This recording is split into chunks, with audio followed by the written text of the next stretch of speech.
اعلان سمجھ لیں، وضاحتی بیان سمجھ لیں۔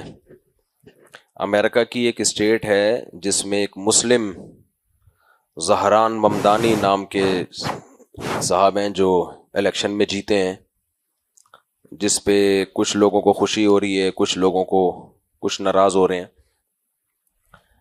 میری طرف سے جو میرا ٹویٹر کا جو میرا ذاتی اکاؤنٹ ہے، اس میں زہران ممدانی کی جیت پر مبارکباد کی ایک ٹویٹ چلی ہے۔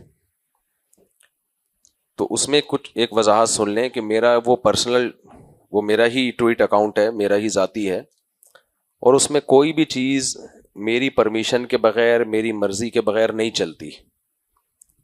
بعض ساتھیوں کے ذمے لگاتا ہوں ٹویٹ کرو تو مجھے بھیجو تاکہ میں اس کو پڑھوں، اس کی نوک پلک کو درست کروں، اور پھر وہ اس پہ میں ٹویٹ کرتا ہوں۔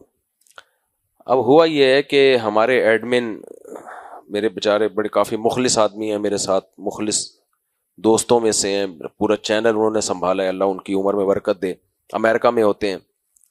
انہوں نے کہیں مجھ سے رابطے کی کوشش کی ہوگی، رابطہ نہیں ہوا، تو انہوں نے اعتماد کی بیس پہ ٹویٹ چلا دی زہران ممدانی کی مبارکبادی کی کہ بھئی مفتی صاحب جب اٹھیں گے، ایک تو ٹائم کا بڑا فرق ہے نا، وہاں یہاں دن ہو رہا ہوتا ہے تو وہاں امریکہ میں رات ہو رہی ہوتی ہے، تو وہ چلا دی۔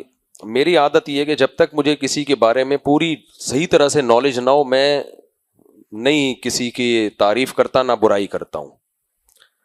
تو جب انہوں نے چلا دی تو پھر میں نے کہا بھائی میں ان کو نہیں ذاتی طور پہ جانتا، جب تک کوئی شخص کو تجربہ کر کے دیکھ نہ لیا جائے کیسا ہے، اچھا ہے برا ہے، تو میں کیسے ٹویٹ کر سکتا ہوں۔ تو خیر میں نے ایڈمن کو کہہ دیا ہے کہ وہ ٹویٹ ہٹا دیں، لیکن وہ ٹویٹ اس بیس پہ چل گئی ہے، تو اس میں ایڈمن سے مسٹیک ہوئی ہے۔ اس مسٹیک کے پیچھے کوئی فساد کا جذبہ نہیں تھا، اصلاح کا جذبہ ہی تھا۔ لیکن بہرحال یہ میں نے ان سے کہہ دیا ہے کہ میں جب تک پرسنلی کسی کو نہیں جانوں گا تو میں اس کے بارے میں ٹویٹ نہیں کروں گا، تو اس لیے وہ ٹویٹ ہٹا دی جائے گی، اور اس کو میری طرف اسکرین شاٹ لوگوں نے کھینچ کے رکھ لیے ہیں، تو اس کو میری طرف منسوب نہ کیا جائے۔ ہوتا نہیں ہے میرے ٹویٹر اکاؤنٹ پہ ایسا، لیکن ہو گیا ہے، ہو جاتا ہے، انسان ہے، سب کچھ ہو جاتا ہے مارکیٹ میں۔